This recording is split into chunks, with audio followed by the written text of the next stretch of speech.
available for people who want to become peer support mentors, and ensure confidentiality to federal law enforcement officers who use peer counseling services, with the only exception being admission of a criminal conduct and/or a threat of serious physical harm. My hope is by giving more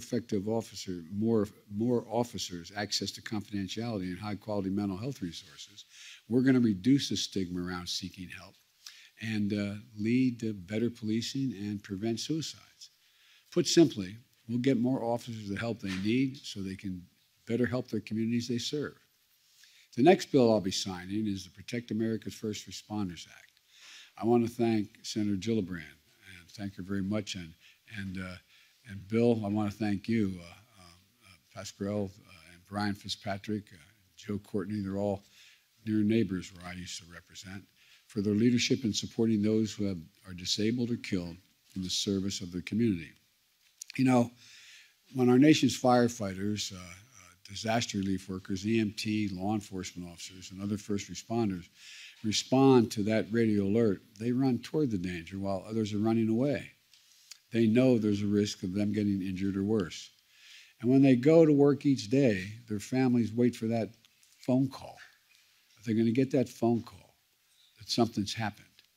Public Safety Officers Benefits Program was originally established to provide death benefits to officers who fall in the line of duty, so that if, God forbid, their family gets that call, they don't also lose their house, their car, and are left bereft in terms of economic capacity.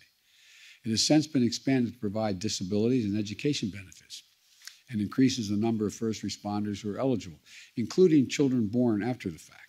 It's really important. And, you know, Pat, you and I used to discuss this all the time in judiciary 120 years ago here. But the truth is, you know, with over 1,000 claims a year to review, the program has been slow and inconsistent when it comes to reviewing claims and supporting first responders and families, including those who responded on 9/11.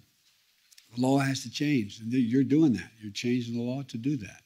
And it's going to make sure this program processes claims more quickly and speeds up payments, makes clear the public safety officers who are acting in an emergency situation, no matter the jurisdiction, are covered, and broadly defines what it means to be permanently disabled. Before this law, first responders permanently disabled in the line of duty were only eligible for benefits programs if they could never again perform any of the compensated work that they performed.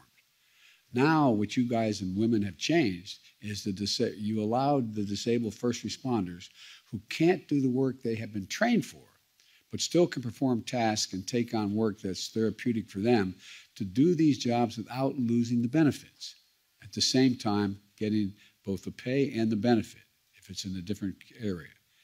There's a line inscribed in the National Law Enforcement Officer Memorial. You've all seen it many, many times. In valor, there is hope. In valor, there is hope. Well, as one of the leaders of the Federal Law Enforcement Officers Foundation pointed out, this bill restores their sense of valor. And with that comes a lot of hope. The third and final bill I'll sign is named Jaime Zappa and Victor, Avrila. I didn't want to mispronounce it. I hope I pronounced it correctly because it's important. Immigration and Customs Enforcement agents who were ambushed by a drug cartel hitman in Mexico in 2011. The assailants tried to pull Agent Zappa from the driver's seat of the vehicle and shooting him 6 times.